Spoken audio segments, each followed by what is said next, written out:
episode of BioInsights. This is a podcast where we review the data and how it impacts your health. I have the pleasure of actually talking to Peter Lydell Moles. Did I pronounce your name right? I'm sorry. That's good enough. That's perfect. You've been called worse, I guess. Absolutely.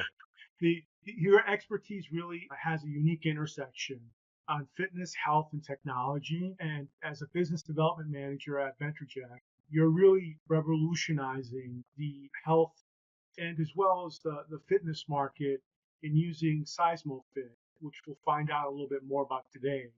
Really impacts lives worldwide by providing a solution that typically was always relegated to a lab or to expensive equipment, and it provides practitioners, more importantly, a portable solution that they can take in and out of any environments. What I really enjoyed is your tagline. You want to know how fitness and health are linked, and that really is exactly a number of VO2 max that is definitively has tons of data, tons of research supporting it, and I know as an organization you're very evidence-based.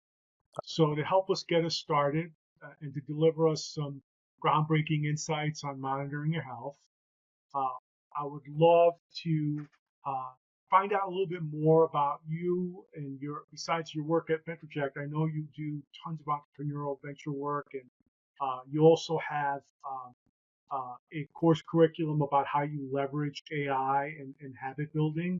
So I really think that this could be a really longer than typical session for me. But to help us get us started, I think it would be great if you can share with us a little bit about your education, a little bit about your marketing development partnerships, and how you've helped transform this model, this vision of habits into everything that you've been doing as well. So we've talked about VO2 briefly before. How do you incorporate that in a B2B environment with, let's say, gyms or doctor offices or physical therapy offices? Yeah. Thank you very much, Marcelo, for having me on your podcast. As in your introduction, very briefly about myself, I have a master's degree in business development. I spent more than 15 years now in the life science industry, focusing solely on business development, sales and marketing, and international expansion. I've been consulting with the large firms such as Medtronic. I've been working in startups, right from European and British-based, Swedish-based startups, supporting them. Today, I'm the business development manager of Ventreject, a Danish spin-out of Aalborg University, bringing to market the first commercially available solution leveraging seismocardiography, which is the technology that picks up subtle vibrations from the chest to really fast, within 3 minutes, deliver an accurate estimation of your VO2 max. Very happy to be here on the podcast. And as to your first question, how we can effectively introduce VO2 max in gyms or with physiotherapists.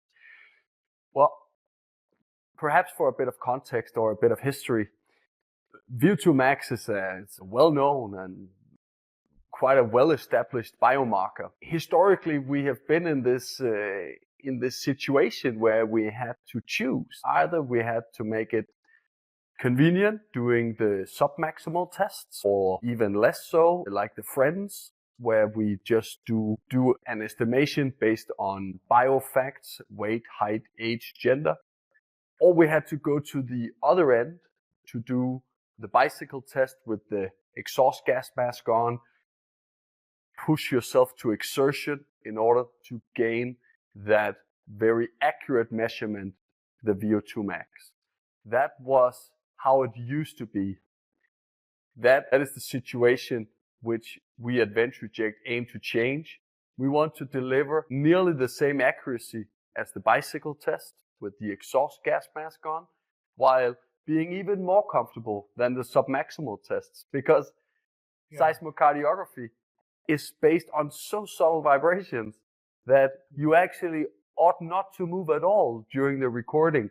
So please lay down. For the recording is just 40 seconds. Lay down and relax. So And we everyone, really, this is just kind of the device. Here's the profile. I'm really impressed with the size and the capacity. But yeah, I feel that you bring up a really good point on having affordability of a solution. And can you enlighten us a little bit about the development side of this and the science behind it, where the research comes from? Because I think it'd be beneficial because it ties everything together. Because it comes out of the university setting, right, as you just alluded to. So that implies that there's a study that came out of, and it took time to develop and to get recognized through research and through the community.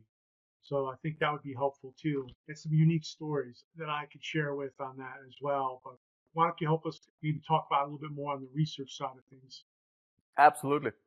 No, so obviously, when we present the opportunity to have an accurate VO2 max estimation, max, such like where you normally think exertion, having that done while laying down, being as relaxed as possible, because we use resting heart rate as one of the metrics. People do ask us, so how do you do this? Is it magic or is it science? And as you allude to exactly, it is science.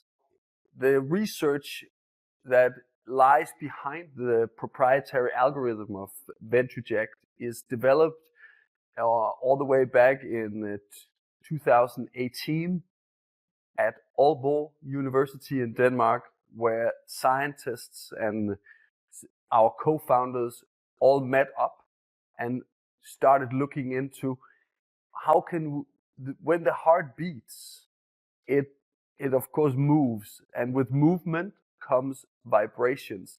Is it possible to pick up these small vibrations? And what they did was they looked back in history to see if anybody else had done this, and they found that the first studies on seismocardiography, as done as far back as 1957. However, it was not really a feasible method back in 1957 because accelerometers back in those days were heavy, bulky. So putting a kilo or two on your chest didn't exactly help the vibrations, it more reduced them, right? Imagine putting a cinder block on someone. Stay still. I can't do anything else. But it's an interesting technology because anyone that's measured blood pressure or used a stethoscope to do cortical sound measurements, that's really what you're using. You're effectively using the sound as a measuring tool, and I think that that's just in looking at the industry when this you talked about the 50s, that's where a lot of the technology was developed either in military environments or university environments that were asking us a better question. So it's led you guys to here, and you joined the company after it's obviously been launched. And your role is this model that you talked about in trying to create, or let's talk about the business side of it. It's a revenue model of an operator looks at it. So from a PT model, there is services that you can bill for in the United States for reimbursement, cardiovascular rehabilitation, but everyone should at least measure their VO2 max, right? Yeah. And to your point, now in the device, like there's no reason not to, because I can take my 85-year-old patient, slap this on them, get that measurement. I don't have to struggle if they're a total knee replacement, total hip replacement. I can track that information because we know that's been associated with longevity. And then I can take my athlete as well and do the same tests. So is this a traditional type of model that you would see in the industry, or any other, for those clinicians that are watching, or for those business owners that are watching? We operate this business as a software as a service business on a subscription model. So the hardware, which you just showed, is a one-off investment that you acquire, and it runs off a button cell battery, and as long as it has battery power, it will work. So that's your one-off. And then the usage of our proprietary algorithm is then what comes as a subscription. And we have a subscription model which starts at 100 annual measurements for the personal trainer or the small physiotherapist practice, all the way to tens, 20, 50,000, 100,000 annual measurements for the large hospital chains or pharmacies that offer in-pharmacy testing or corporate health assessment companies. Makes sense. How do you correlate to improving VO2 max and increasing lifespan? How do you communicate that through your application? Well, firstly, we of course leverage a lot of science that has been done in the past. And an American scientist, Peter Kokinos, did a very large study with Veteran Affairs in the United States with over 750,000 participants. And the research he did and the conclusions was very clear. And they are publicly available to anyone to look up after this. Perhaps even you can offer. Put it on the show notes if you give me if you can offer in the link, offer the link to the viewers. Yeah. Then it's clear for everyone to see that the risk factor of a low VO2 max is very clear, and there is no upper limit. There is no risk associated with a high VO2 max. So if you want to reduce the risk of anything from diabetes, various cancers, depression, heart disease, and the list goes on, then VO2 max is the one biomarker, which is also by the American Heart Association, is recognized to be what they call probably the strongest indicator of health. I agree. The essential 8 have always been part of the American Heart Association's, well, it's new, the 8th variable, but I think what's significantly changed is now the ability to decentralize data at the end of the day. And, we're seeing now data being shared in many different ways. It talks about, at least the big themes in business school, since you brought up your background, there's always been governance, who has the agency, and then the security and protection of everything. Being a European company, I'm sure you guys are significantly have high standards and are meeting all those requirements. What's the role of those variables in future developments, like with AI, with the company and large learning models? Because you've identified there is a pool of data out there. There's so much VO2 normative data that like any company is, I think, doing a disjustice, not taking that pool of data and doing something with it like you guys are. I mean, where do you see that fitting in this ecosystem? Yeah, but obviously VO2 max becoming more and more recognized and appreciated as a significant predictor or indicator of health means it is something that we ought to be much more aware of and to be doing our utmost to really look up in order to provide a proper stratification. Stratification understood in the sense that high, mid, and low range, for example, just to simplify it. People with a high VO2 max, very well done. Send them out the door with an encouragement to continue with whatever they're doing. The mid-range people, compared to the agenda and their age, give them some instructions, some inspiration, recommend them to make subtle lifestyle changes that will break this downward sloping curve, because the heart is a muscle just like any other muscle on the body, and we know that muscle mass deteriorates with age, and for VO2 max it declines with about 10% for every decade, and with 15% for every decade above 60. So of course we need to really prioritize this health, and therefore there is a lot of preventive healthcare measures that can be established if we do a proper stratification, especially the low range persons who are really at great risk, that we can help them before they fall sick, so that we can not that we will ever not need hospitals, but postpone when people need to go to the hospital, and thereby both save in our healthcare costs, but more importantly, people living better, more fulfilling lives. In the States, that would matter. Self-care, that's what I talk about. The public health industry here, I can speak to. I mean, we're trying to be better. Post-COVID has really been a stress that has caused things to be able to change and impact. As a practitioner, and as a coach and trainer of clients and patients, I've seen, VO2 max. The argument is always, I can't do that much because mom and dad genetics. But you're talking about, you still got, we don't know what that benchmark is. That's why you got to track it over a period of time. That's where my argument is, have you ever measured it before? How do you know that that's just because it's a high number, it's a good number? And just because it's a low number, is it a bad number? I think what you're talking about is trended data, and now the ability of actually gathering that trended data in a meaningful way to kind of see how the technology is evolving. Is AI something that you guys are going to be implementing more in your platform? Are you looking at APIs or any other integrations, any kind of updates with future plans of the product itself? Any other signals maybe?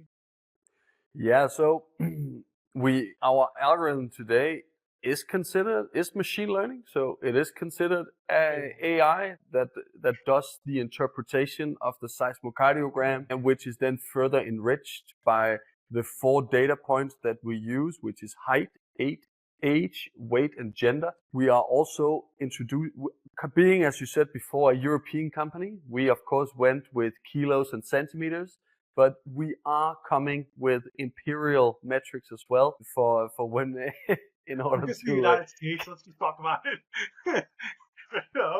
It's just us. What are the largest markets? Otherwise, why do it, right? Yeah, that's why you can dictate it, because you are the largest market. So it is interesting though, because it's like I've had this conversation with everyone that I've worked with outside of the U.S. It's like, why do you guys do it? It's like, well, I sent them this SNL skit that talks about it, that kind of makes fun of our founding fathers and kind of talks about the metric system. I sent it to my colleague just the other day. Yeah, it is. It really talks to exactly. I encourage people. I've used reporting data, and I've had to actually sit there with a calculator. It's like times it by 2.2, and or divided by 2.2, and it's like, okay, or the centimeter translating feet and inches to centimeters and reciprocal. It's like, so it's 73. Okay, it's like it's like okay, how do we all? But it is interesting to see the uniqueness and versions of software, and where you see the vision going. Is there any other signals that you guys will look beyond, besides, will you implement maybe HRV into the future, or any other signals that they're looking outside of VO2 max and heart rate?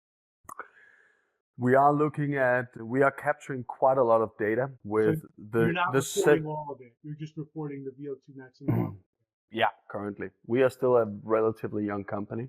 By some standards, you would say, call it a startup. We are beyond that. We are revenue. We are in revenue, right? But we are working with several metrics. Take, for example, our sensor, which you just showed before. Yeah. It has 3 accelerometers, so it's measuring all 3 axes: the X, the Z, and the Y axis. And that gives us, so we can measure not only the vibrations like this, but also here and also this way. Including, we, for example, also today measure the resting heart rate. We also can see the chest going up and down. Yeah, we have a lot of options right now on the table, which we can add to the work.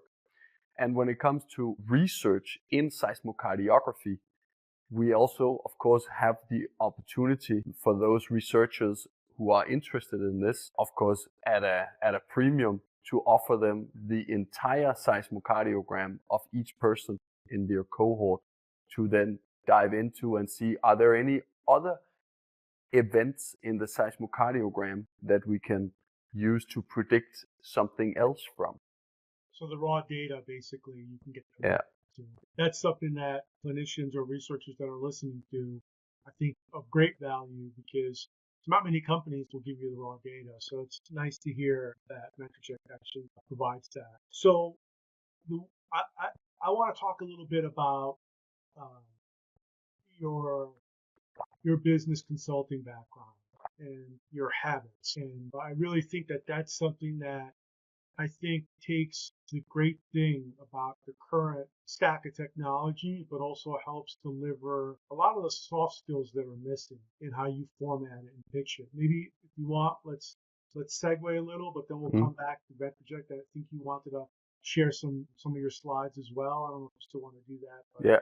I'll leave that up to you. But why don't you share a little bit about your habits? I think that that's a great solution for people that are looking to brand or promote themselves on LinkedIn. I think this is something that often gets discussed, like how can someone help themselves, right? Because the one thing that I really enjoyed about my MBA program, I'm sure that you did, was seeing use cases, but also then seeing how you can scale enablement strategies or look at different types of environments and implement and learn from those environments to scale. Yeah. So, Yeah, as when it comes to building good habits, there are some great literature out there, and of course you can read a lot about building habits, but there is a million miles from reading about what it takes to build a good habit. I mean, Charles Duhigg or James Clear or Stephen Covey, they are all there with their good habits, right? So with all this fantastic literature on the subject, why doesn't it happen? Why are people still, not exercising? It's not even not exercising right. It's just not exercising, even though they know it's the right thing to do, or eating right, or stop smoking. I mean, the doctors I meet through Ventreject, when they meet people who are unfit, when they measure them with Seismocardiography, and they say to what they say to people in terms of lifestyle change is, it's really basic. Sometimes these doctors, they're like, did I go to school that many years to just give these almost simple advice, right? Stop eating that. Start moving. When you go to shop, park at this parking spot the furthest from the door so you can walk instead of the nearest to the door, right? Just incorporate it. These are some of the recommendations that some doctors are giving, right? Just in the very low range in terms of what kind of lifestyle change would we recommend you do. I have a friend of mine, she talks about setting the bar so low that you can't go under it. There was a fantastic American psychologist. She said, be unambitious. And that's really the key, right? James Clear talks about only when you build a habit, only do it something that lasts maximum 2 minutes. And that's what I really like, because let's recognize what life is. Life is busy. We have work, we have family, we have a partner, we have friends, we have a gazillion things we need to do. And then if New Year's comes around with a New Year's resolution that now is the year I want to do something, right? And then people start exercising for, an hour a day, and they can do it in the beginning, but it's not sustainable. Not that the body can probably handle it, but it's not sustainable in their day and in the hours they have available between when they get out of bed and when they hopefully go back to bed in good time, so they also get good sleep. I was having this similar discussion with a friend of mine who's been coaching now 40 plus years. So the two keys to any program is discipline and consistency.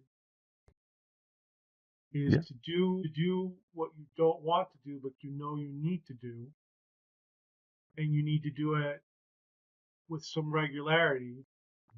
That includes also staying away from processed foods, staying away from having more fresh foods, like the common sense things that I think we all know, but behaviorally, I think now it's so easy to basically get the stimulus from a video to relax, to get this food or to get that food, and to become less sharper is the best. Like I often have this argument with my teenagers, and effectively it really leads me down this path of how do we better produce that discipline and consistency, because it really hasn't changed. You brought up New Year's resolutions as one, and I've just finished gathering a bunch of research on this, looking at health span and lifespan from a nutritional standpoint, but also from the dollars that we'll save. That part of this podcast will be part of it in my newsletter at the end of the month. And I talk about it. And you are right. We would save so much money if you just practice better self-care. And what I like about the product is that it's like I could take this and it's portable anywhere. And as a practitioner, like you said, it's like I could, I have to look at how many clients I'm servicing, but I think in a business owner's environment, personal trainer, or if I had a staff of personal trainers and they had a minimum of 10 clients each, I basically need anywhere from 7 to 8 trainers, and I will be able to fulfill that quite easily. So that on average is a lot of the boutique size clubs that we see here, or some of the larger size clubs have sometimes 24 to 15 trainers. But then there's been a change. There's been here more of a hybrid model of coaching. And I think that's really what you're talking to better, which is biohacking, health coaching. It's starting to change the industry more and more with this recovery concept and hacking concept. Have you guys looked at any types of partnerships or collaborations that are kind of mutually beneficial for you guys? Or is there something that is worth sharing that you guys are doing that you might want to share with us today? Yeah, absolutely. Now, for example, of course, our ultimate goal is to really increase and improve and be a data partner that helps provide a fact and thus a motivation to change an important biomarker and thus improving public health generally. That was also why we back in September of 2024 were invited to the Digital Health Summit in relation with the United Nations General Assembly in New York, where we were selected as one of 5 technologies that has the capability to deliver exactly this, because we are able to, with a very low interpersonal difference from measurement to measurement, track changes and therefore be able to say, Marcelo, you're moving forward. Peter, you're moving backwards. Marcelo, continue what you're doing. You're on a good trajectory. Peter, you need to change whatever training you're doing. If you are getting it done, it's not working. Let's make up a new program for you. And that's exactly where mutual beneficial partnerships come into the picture. Take, for example, gyms. Gyms play a hugely important role. Yes, they are commercial businesses, but even more so, they have the capability to really, on a large scale, change public health, because this is not about aesthetics, this is about health.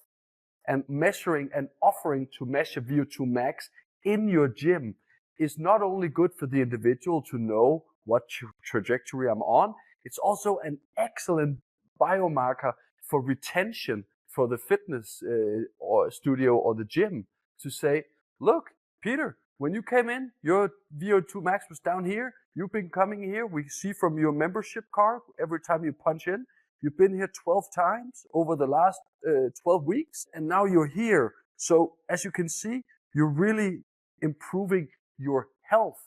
Like aesthetics aside, health is improving.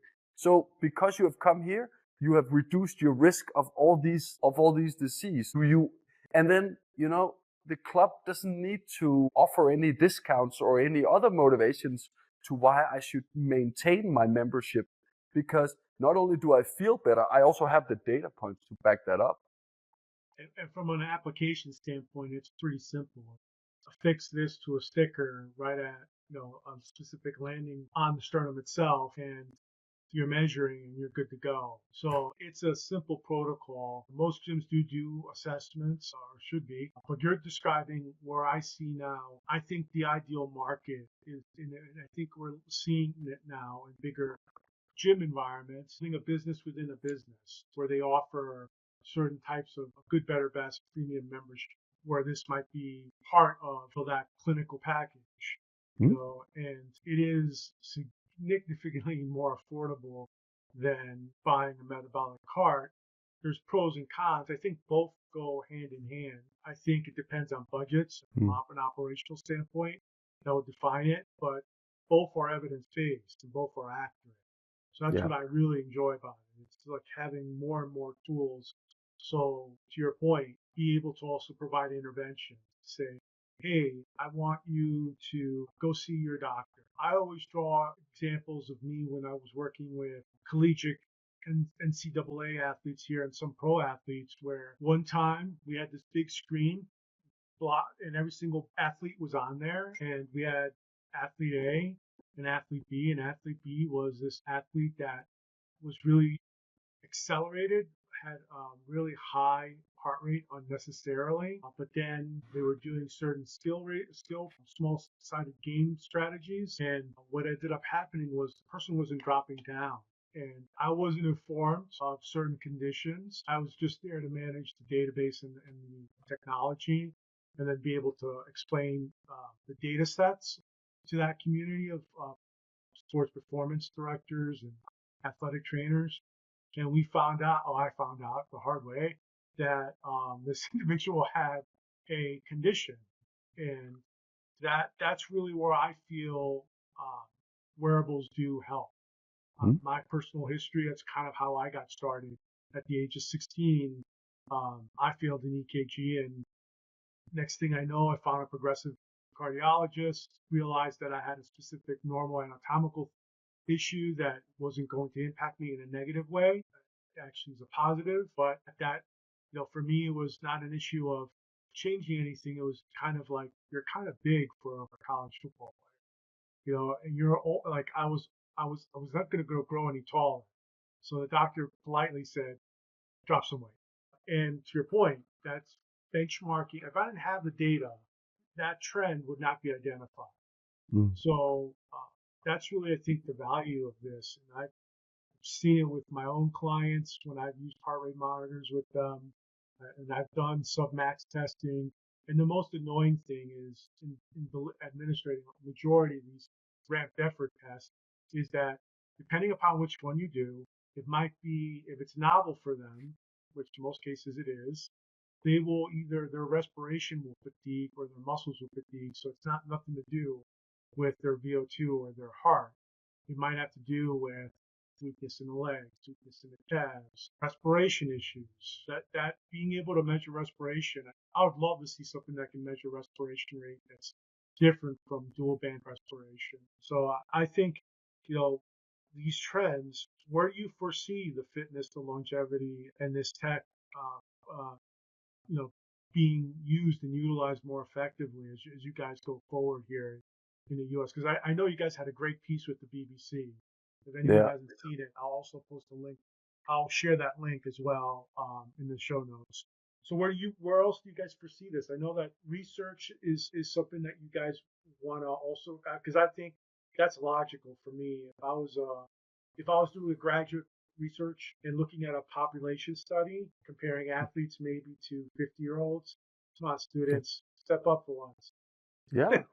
No, so we target 4 different verticals in Ventreject today. Corporate health and corporate health assessment companies is of course one. Then we have hospitals and rehabilitation centers, the GPs, so more of the medical environment. Thirdly, as we've been addressing so far, is the fitness industry and physiotherapists and personal trainers. And the fourth, as you're just introducing, is the scientific community, universities.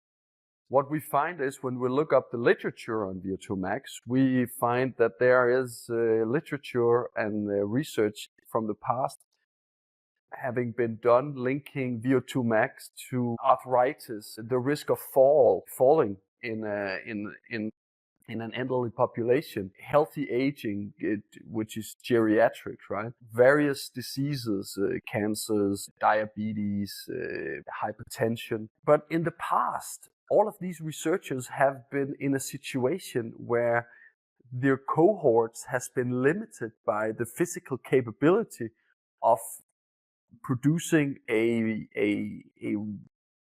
meaningful CPET or bike test with the exhaust mask on.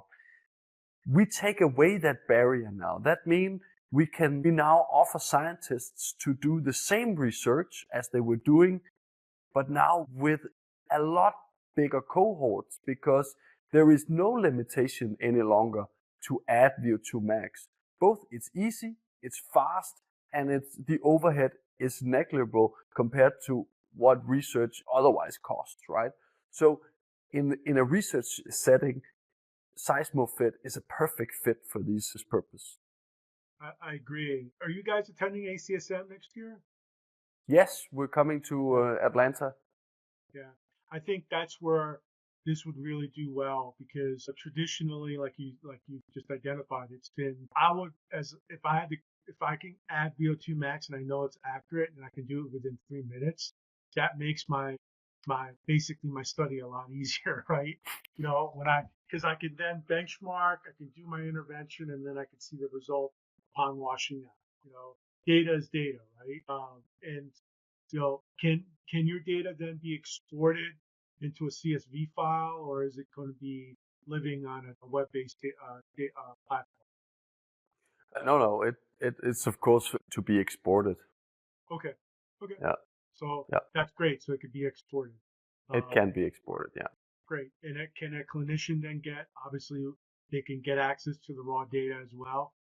Yeah.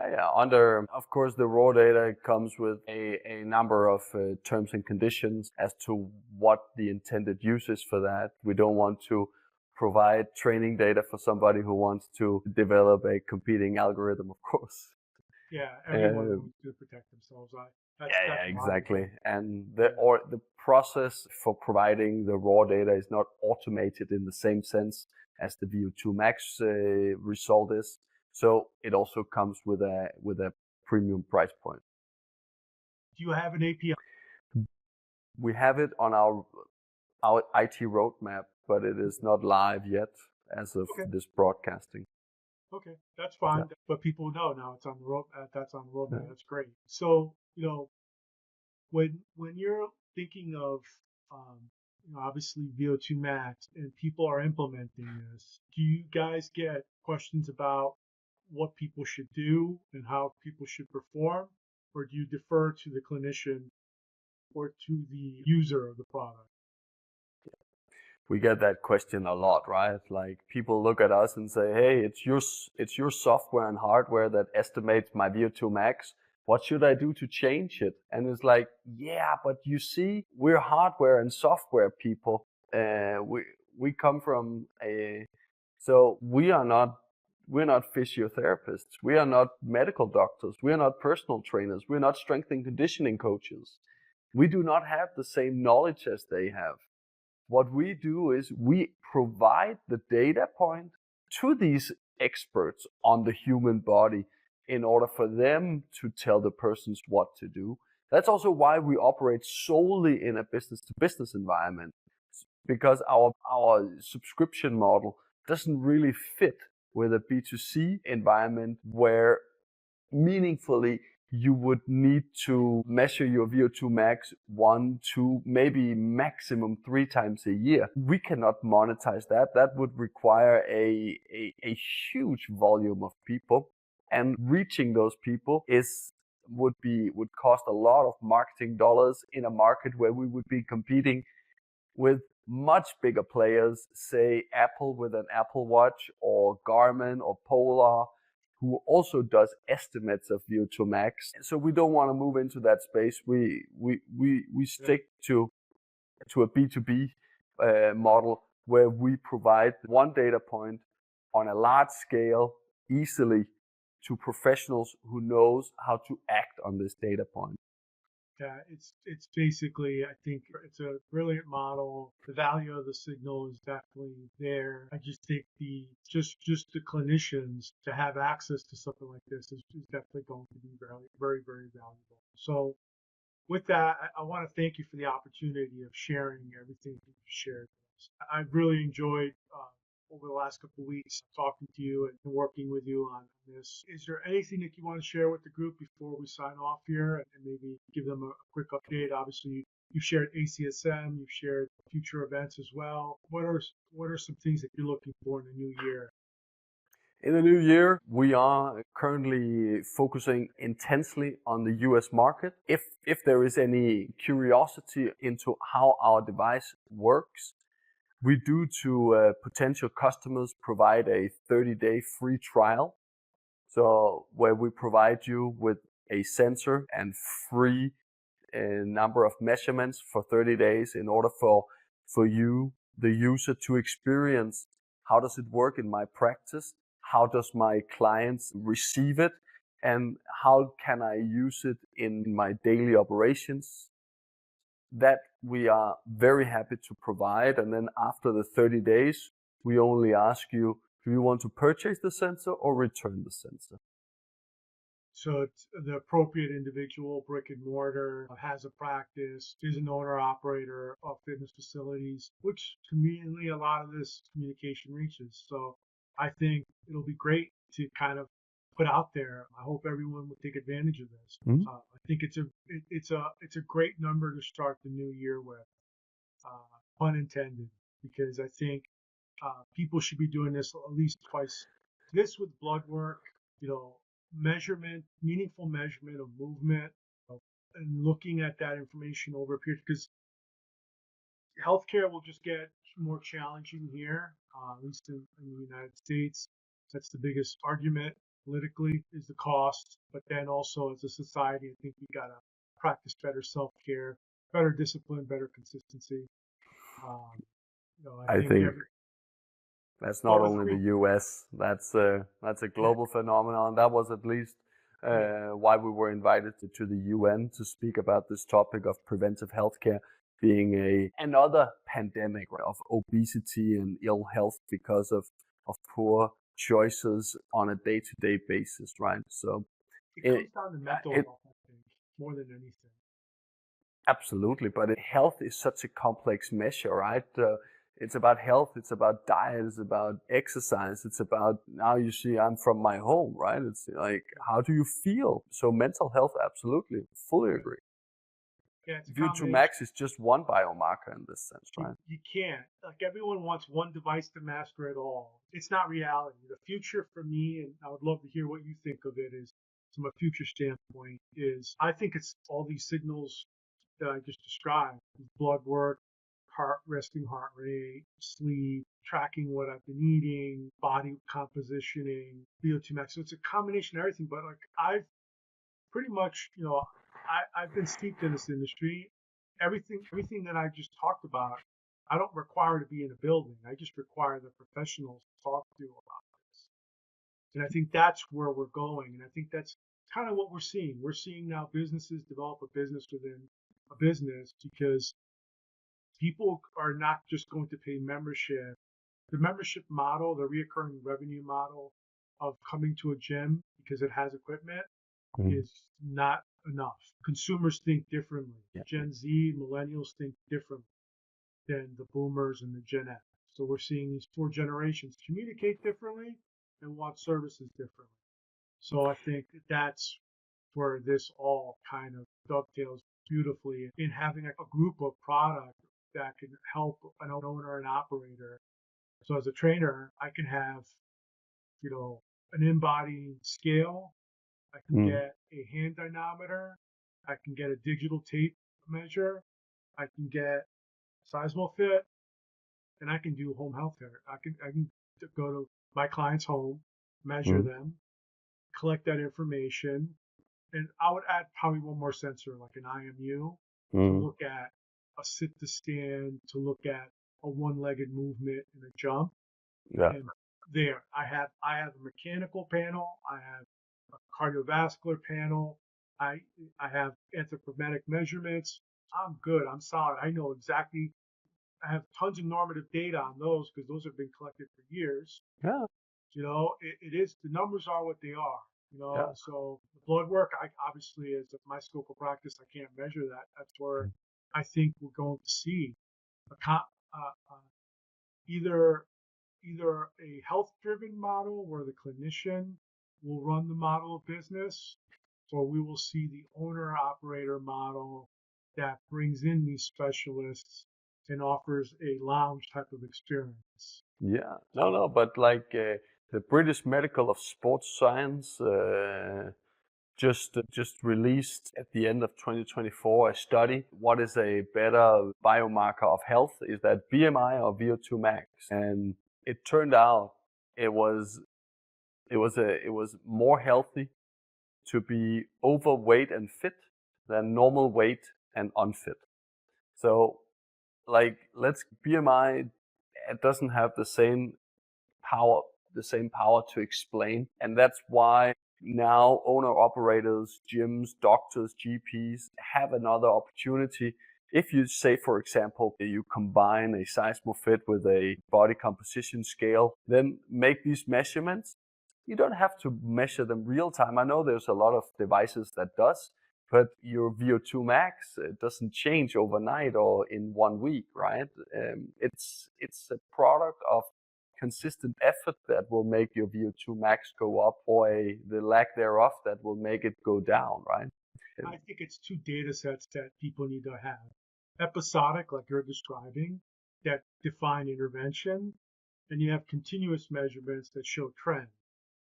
Both are informative in that, does the trend show we need to raise the red flag, or does the trend show we got to proceed with caution or and change, or all is good, go, continue doing what you're doing. And I think I prided myself on when I was more active as a personal trainer and working with clients was whatever I knew, I bestowed upon my member. I know you might respond because I'm a little bit of a Star Wars geek. I used to say they're my Padawans. I would graduate them to be Jedi. So like they would take it upon themselves. We would proceed with a challenge. Behavioral change matters, right? Run a race. If it's a 5K, if it's a half, you signed up for it, you trained for it. Just so they understand what takes place during a training program. Or if they didn't want to do that, okay, let's do a small lifting contest and let's get you stronger at the bench press, the squat, and the deadlifts, and get you strong there and see what the outcomes are. And teaching them concepts of heart health and that's where the continuous measurements are objective, great training tools, and the episodic measurements are you're doing great. Continue, or to your point, back to the drawing board, or hey, we need to actually really take this seriously and have medical intervention. Yeah, like we use Kyle Mansayer's 2018 study. He has a perfect table on what is considered high, below, above average, below average for different genders at different ages, right? And this table is just so easy to interpret. We also put a version of it on our website. So if anybody knows the VO2 max, is that good or bad? Well, you can always plot yourself in that table. And I can't stress enough, like that initial measurement is not, it's a moment in time. That doesn't mean you live with it. That doesn't mean it's the final number. You know, um, Absolutely. that's why tracking it matters. So I think if people just realize, to be disciplined enough and consistent enough that they really want to truthfully age well, if they are trying to improve their performance, and you know, improving that number definitely won't necessarily say you're going to win the gold medal. Mhm. Um, but I look at it from how durable are you and how resilient are Yeah. you? And those are the other variables that I usually try to boil down and make a little bit more common sense out of. Durability and resilience from an energy system development standpoint. Um, Yeah. Dr. Sellers is, and a couple of other people I would refer to, but that's really the direction where I would kind of educate people on, the concepts of zone 2 training, concepts of looking at true BT1, BT2 types of measurements to add to what this VO2 number can really be enhanced with. So I Yeah. think that's where it goes hand in hand for both. But I really feel like this is a no-brainer for across the whole community. So, Yeah. And then for a future podcast, I think psychology is bound to be included here as a topic, right? Because when it comes to making these changes and making these choices, we're fighting our biases in our biological system, like decision fatigue, right? You come home from work and you've made decisions all day. Making decisions is exhausting. And now you come home and like what to choose to eat, right? Do I want to eat the healthy thing that doesn't has the same nice taste as my processed food here, or the candy? All these choices, come on, I'm exhausted. I make the easy choice. And I start tomorrow, right? Procrastination, right? We're always going to start tomorrow. The thing is just that tomorrow never comes, right? So I think psychology is something that we really ought to be discussing much more. Yeah, I find like when I used to present or sell people on training is, it's because I asked them questions of what they would do, and a lot of people knew everything I was going to tell them. I said, so it sounds like to me, correct me if I'm wrong, is you know what you're doing but haven't seen the results. Sounds like an accountability issue. That's where I use silence as just sitting there until they go, yes. And I'm like, well, what if I can commit to you that I'm going to hold you accountable by, at that time it was, write down what you've eaten. This is what you can eat. Here's your menu, suggested menu.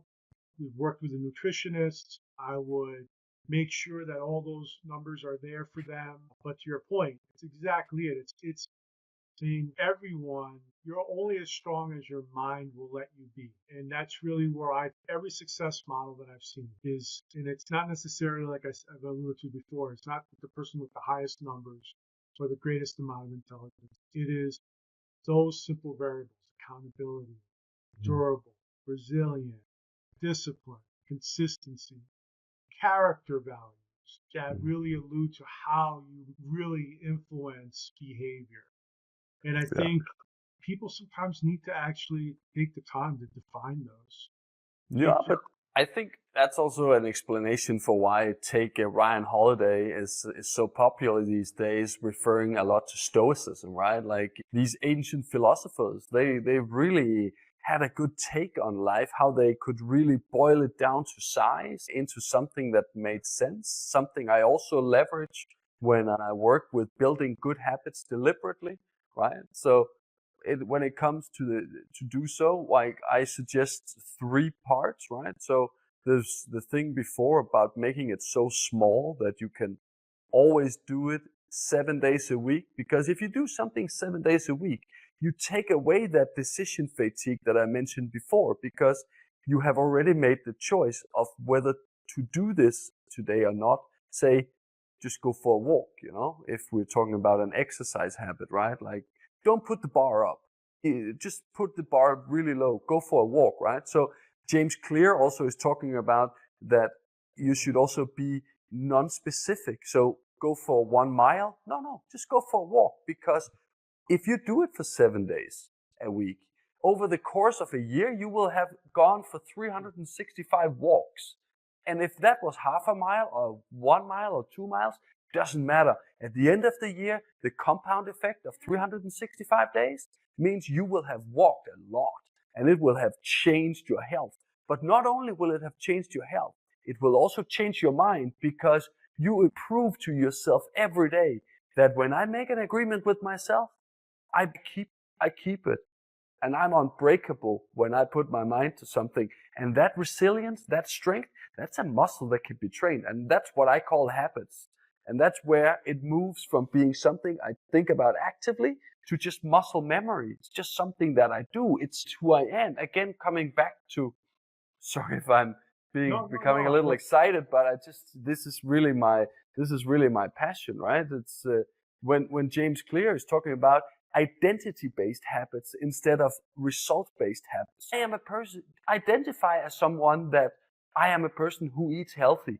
Don't be specific. Don't say I eat carrots or I eat fruit or I don't eat processed food. Bullshit. We all eat processed foods every once in a while. And it's not, if we do that, that's going to kill us. But if we eat healthy, eating that will displace all of that other food anyway. So you have a twofold effect of that. And then building on top of that, and I will happily provide a link to you where you can download my habits tool from the 3, which is make it small, then do it every day, use the habit tracker, because when you do the habit tracker, you give yourself that dopamine rush every day. I did it today, I did it today, I did it today. And on top of that comes then this streak, because Jerry Seinfeld, right? He was once asked, why are you such a good comedian? And he had just answered, because I write every day on my material. It's a fantastic story, right? So he just had more material and he was just exercising his comedic brain every day, right? So, and then when you have a streak, saying of 50 days, what are the chances that you're gonna write something today on your jokes or exercise or whatever it is in order to not break the streak and having to start all over tomorrow because you skipped it? You push yourself into a corner which is good for your health and good for your mind, your mental health to be. It's really simple. And then comes the third thing, which I have copied straight from James Clear's amazing book, Atomic Habits, right? Which is the cognitive dissonance, where you talk about it. You say, I am a person who exercises every day. And what then happens if I don't exercise every day, if I skip 1, 2, 3 days? Something starts to grow inside of me. I feel false. I feel like a fraud because I have been telling everybody around me, the people I love, the people at work, my friends, my coach, that I'm a person who exercises every day. And if I'm not, then this friction starts to grow inside of me. And and it's so easy to make that friction, that pain go away. All I need to do, exercise. Do what I have done so we can talk ourselves into that habit. And we do that for, my experience says, around 6 weeks of practice, 6, 8, up to 10 weeks of practice, your habit on a daily basis. Your streak is so long, the cognitive dissonance is so strong that I can leave you alone and you will have successfully built a good habit deliberately. 10,000 reps, they say, but I see in a month just about. Hmm? It does change within that 6-week mark. It becomes almost like an addiction, right? Because that dopamine, you've replaced one negative habit with a positive habit, and that's the rush that you're looking for, or the stimulus that you're looking for. Yeah. It's feeling great if you've accomplished what you needed to do, and that you're contributing to the everyday. Yeah. I would love to share that. I think it's a great way to get started in the new year. I think a lot of people need to take a look at establishing those habits, but also then having those insights. And what are you doing to hold yourself accountable? Otherwise, you can complain, or if it hasn't changed, then that pretty much tells you what's going on. So why are we continuing to stop doing the same thing? Yeah, but it's relatively simple with an accountability partner nowadays that we all have mobile phones, right? Like, for example, over here in Europe, Wim Hof, he's a famous Dutch guy known for his ice baths, right? So we are a group of 3 guys, and we got together and said, God, we're gonna be the Wim Hof guys. So we started to do the cold shower every day, right? And in order to be accountable, we sent a picture of ourselves standing under the cold shower every morning to each other, right? So that was the accountability, which funnily enough was very similar to putting the X in the habit tracker, because now I was just putting a message or a picture in our message thread, right? Because you can just build these threads where you have your accountability partner in, right? And then And then also easy things like we all hear so much about behavioral economics and behavioral design. Take, for example, at home, right? The TV, it takes so much of our time, right? So I love this example that I read some years ago where reduce the friction on the things you want to do. Say, for example, if you want to start reading more, right? Put the book here on the table in front of you, and then increase the friction on those things that take away the time, things you know you shouldn't do, right? So you take your remote control, you take out one battery, and you put it in the other end of the house. So you don't throw it away. You know where it is. So when you tomorrow get home from work, it's such a hard day. I'm really tired. Want to sit down, and you take the remote, and it doesn't work. Yeah, it's true. I put the battery in the other end of the house. You have now increased that. You've now done friction in order to turn the television on, and you've reduced the friction to start reading that book, right? You can, of course, like, no problem, get up, walk through the house, get the battery, put it in the remote, and sit down and watch TV. But now you have made it much easier for yourself to just pick up that book that you actually want to read, right? And you read one page, and maybe two, and maybe three, and then you get up to make a cup of coffee to go with the book, not to go get the battery, right? And that's how, even on a very small scale, you can incorporate behavioral design. Do it on the weekends when your blood sugar is high, you're well rested, that you think clearly. You know that when you get home from work on weekdays, you're going to be completely depleted, right? So don't ask of yourself anything on weekdays in the afternoon or in the evenings, right? Design it in the weekend when you are at your best. Yeah. No, I agree. It's establishing the routine and the ritual that you need to establish. And I think people understand what works for them because they have to do it, one that's sustainable. Like for me, I like the early workout time. But as I've aged, I like to sleep from a specific time. I find that if I sleep, that really helps me perform better. So getting up, like I used to pride myself on getting up at 4:30 in the morning, working out right away. You know, Impressive. but I'll be staying up until 10 or 11 sometimes. You can't do that. It's not enough sleep. So sleep deprivation is an issue, but the typical American sometimes work hard, play hard, It was not necessarily I was, for a good couple of years, very ambitious, very goal driven, and got away with it, but it eventually gets you. I think people need to understand sleep deprivation is an issue. It does impact behavior. It does impact. So there's the complexity of behavior modification and developing habits. But to your point, though, keeping it simple and starting at a level that is repeatable, it's a muscle. And that's how we train things. That's how they get built, they get bigger and they get more efficient and they get more resilient. And yeah, I think these are definitely just alone talking about behavior modification.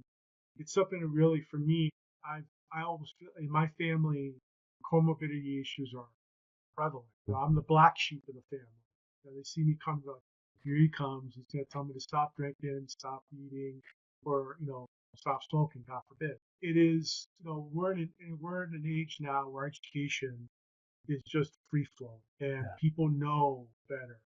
But to your point, human behavior is just human behavior. They don't want to be told what to do, especially it depends on where they're from is also very different. You know, certain cultures are, I think, more accepting of the firm approach, and it's just different today. Like I said, there's those four generational models that we need to account for that are real in running any business or operation. That's your total obtainable market. How are you communicating to them? How are you going to communicate? Because to a Gen Z, to a millennial, behavior modification, you have to be very careful how you communicate to them. Compared to like a Gen X or a Boomer, it'd be a little bit more completely, different approach. I think, it's a phenomenal subject and questions, and that we can take this and really make it a longer discussion. But I think I'm gonna wrap it up here. I want to again thank you. This was lots of fun, lots of great information that will be shared in the comments. Yeah, I'll happily provide all the data from our research in Ventreject and one of our presentations to just briefly summarize it. And then also the offer of the 30 days free trial, and then a few tools on how to build good habits deliberately. Absolutely. I think all that. And I think if I was considering something in the new year from a tech stack standpoint, I think it's a no-brainer if you're doing, because then you don't have to.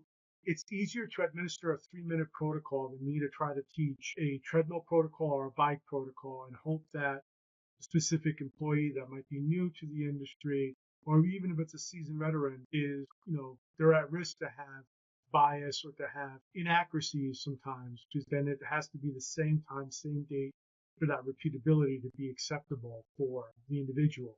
There's a higher risk in those environments, unfortunately. But if you could standardize it with technology, I think that's the consistent variable. And it doesn't really matter if I have Amy do the first measurement and George do the second measurement. No, So, exactly.